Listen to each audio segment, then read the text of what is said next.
Hey fam, welcome back to another video. My name is Precious and this week I'm back again with another relationship video. So last week we spoke about dating with purpose. This week we're going to get into that a little bit more. So this week we're talking about 10 do's and don'ts while dating with purpose as a young person. So if you know me, you know that I am passionate about relationships and godly marriages and godly dating. And if I ever wrote a book, these do's and don'ts would absolutely be there. So I believe that everything has a process and everything has a system, right? And in the way that we do things in our lives, there's always a process or a system that we can apply. And even in relationships, I believe that there's a way to do relationships and there's a way that we shouldn't be doing relationships. And hence we have these 10 do's and don'ts today.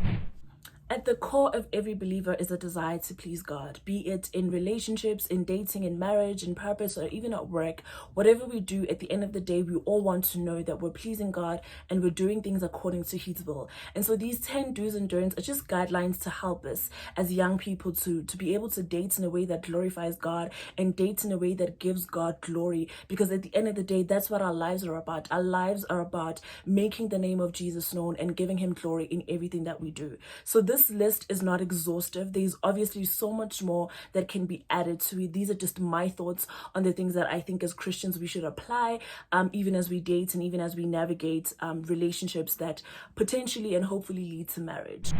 So we're going to start with some don'ts and then we're going to go into the do's. So these are just some things that I think we shouldn't do as young people as we navigate relationships. So number one, don't be unequally yoked.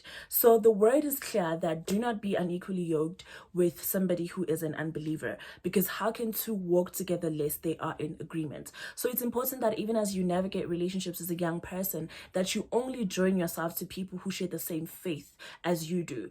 It makes absolutely no sense to be in a relationship with somebody who is an unbeliever in the hopes that you're going to change them. I want to say today that you're not going to change him and you're not going to be able to change her, right? It's important that you find somebody who is already in the church, who is already living a Christian life, who has already established an intimate relationship with Jesus. You want that for yourself as a Christian. You want to be in a marriage one day where the two of you can share your faith together. Because as Christians, our identity is found in what we believe in, right? Our identity is found in Christ and in the Word. And so even as you navigate relationships, it's important that you join yourself to somebody who shares that with you and believes in the same things, because it's who you are. You know, we're not just Christians on a Sunday afternoon when we're at church. We're Christians every day of our lives. And so if you're going to spend the rest of your life with someone, it's important that it's somebody who shares the same faith that you do.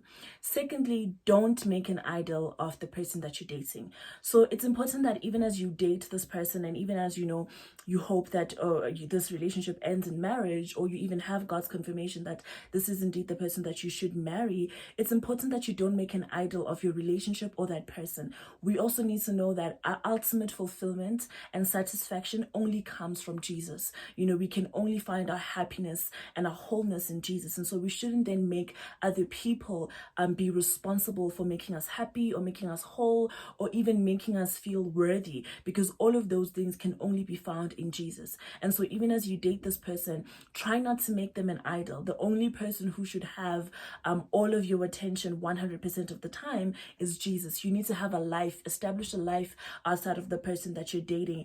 Have some things that you do that don't necessarily involve them, because you don't want to be in a situation where this person is an idol and it's all that you're thinking about and your relationship is all that you're focused on. You still have a purpose to fulfill in this earth. You still have, you know, things that the Lord has called you to do, and those should still be some things that are important to you and that are a priority to you, even if you find yourself in a relationship. Number 3, don't get caught up in the man of God syndrome. So the man of God syndrome is just a term that I coined and made it a thing.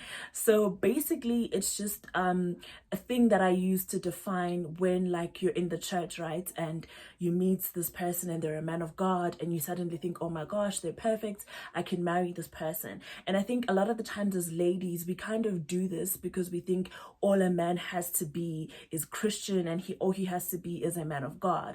And I tend to disagree with that because even though somebody is a man of God, and even though that's a really, really important factor to consider before dating somebody, it's important that this person is more than just that. So what I mean by that it's important that even when they're a man of God, that they can communicate, that they have emotional intelligence, that they are wise with their finances, that they are, concerned about their health.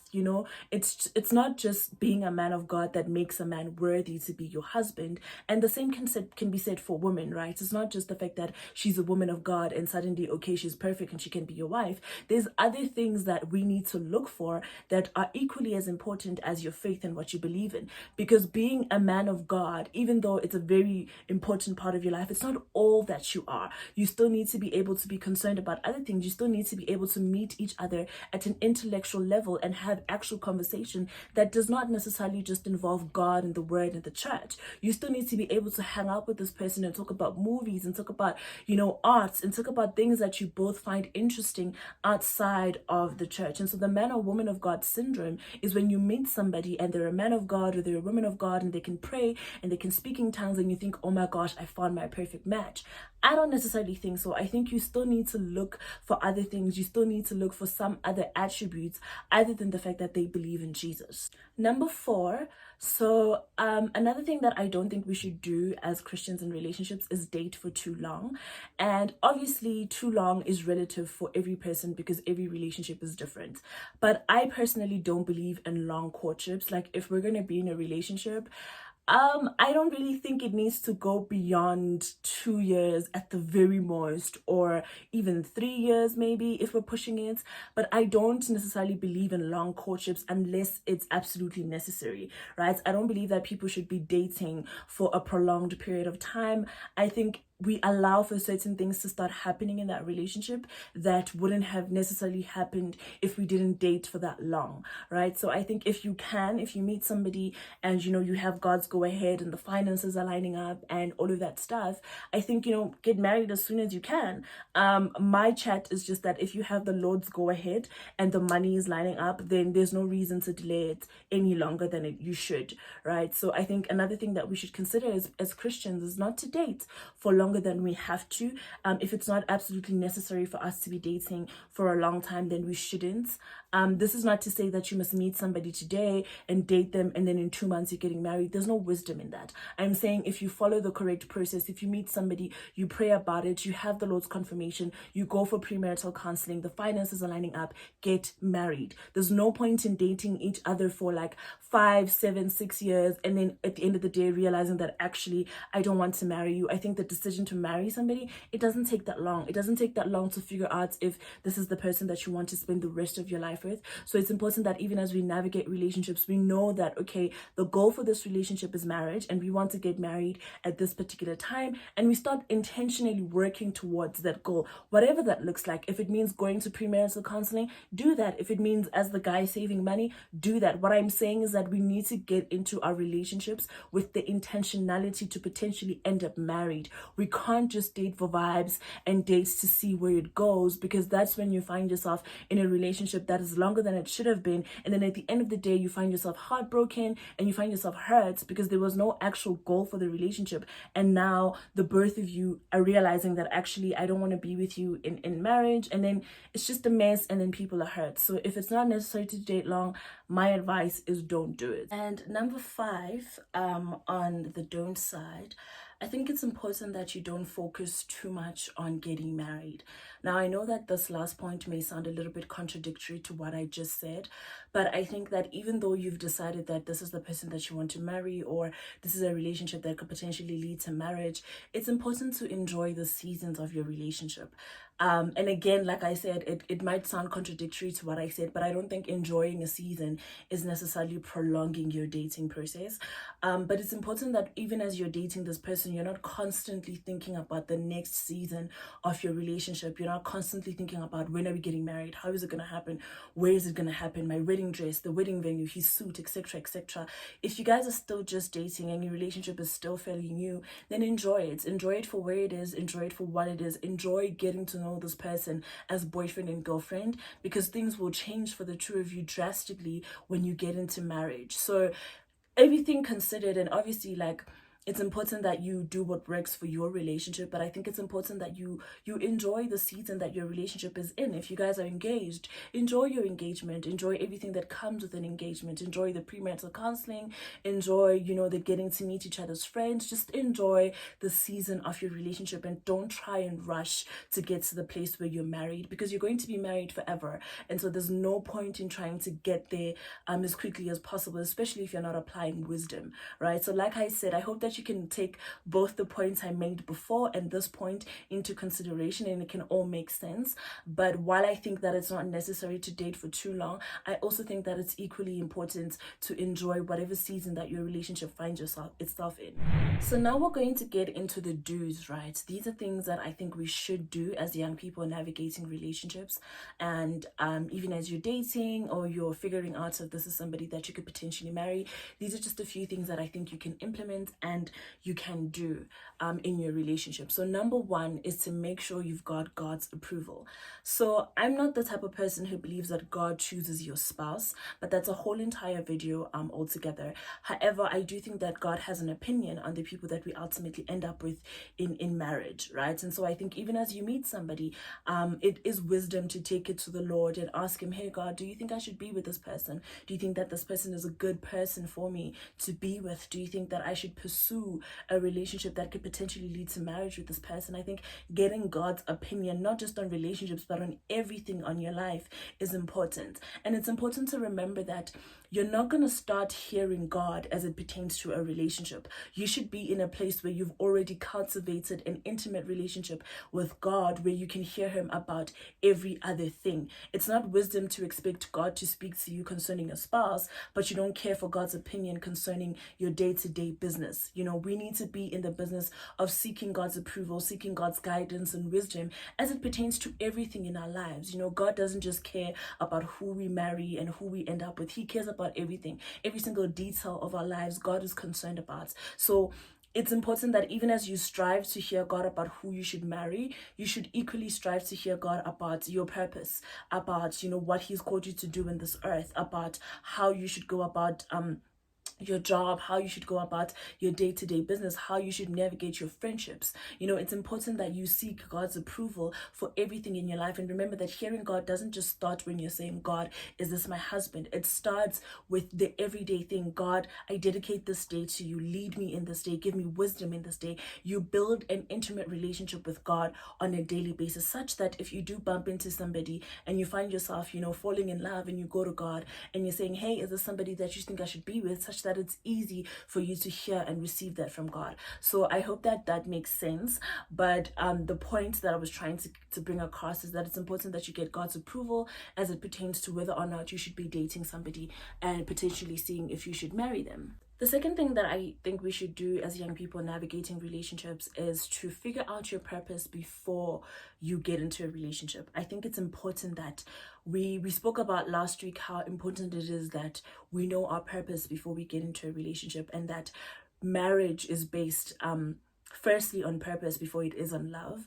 And so it's important that even as you seek to get into a relationship with somebody, that you know your purpose, that you know what God has called you for, so that even in the decision to marry somebody, you know that our purposes align and we're going to be helping each other to fulfill the purpose that God has called us for on this earth. And so before you get into a relationship, I think it's wisdom to figure out what has the Lord called you to do in this earth, so that even when you're presented with somebody, you can decide whether or not to be with this person based on that purpose, based on the fact that, you know, they complement your purpose and that they can help you be who God has called you to be, and you can do the same for them. So it's important that you figure out what the Lord has called you for and what to do on this earth before you get into a relationship.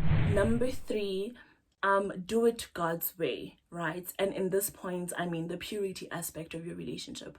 So we all know as believers that sex before marriage is a sin, and that sex is only created to be enjoyed by a husband and a wife. And so it's important that as we navigate relationships as children of God, we do them God's way. And this is an important part in relationship. It's important that you delay that part of your relationship until you're married.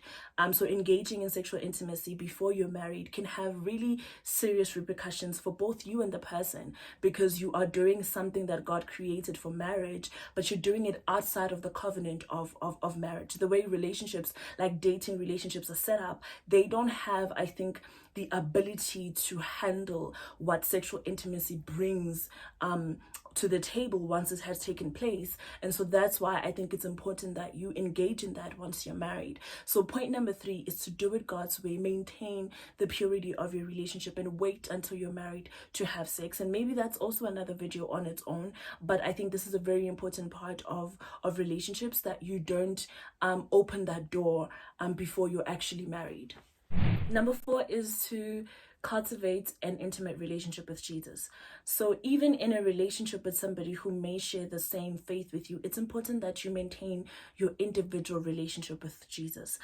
It's important that you still show up for your devotion, show up for your quiet time, and really make sure that you're giving God the same time and attention that you used to give him even when you were not in a relationship. So number 4 that we should be doing as we navigate relationships as young people is to maintain and cultivate an intimate and personal relationship with Jesus, which leads us to point number 5, that you should both be in the business of seeking God together. I believe that when you incorporate seeking God together in your relationship, it sets the tone for your marriage, it sets the tone for your relationship, and it's one of the ways that you can keep God at the center of your relationship. So point number 5 is to seek God together. Make sure that you and your partner spend time with the Lord together. You read the word together, you study the word together, you spend time praying together, because that sets the tone for your relationship and it helps you keep God at the center, and it also sets the tone for your potential marriage. So these are just a few things that I believe as young people we can practice, and some that we shouldn't be practicing,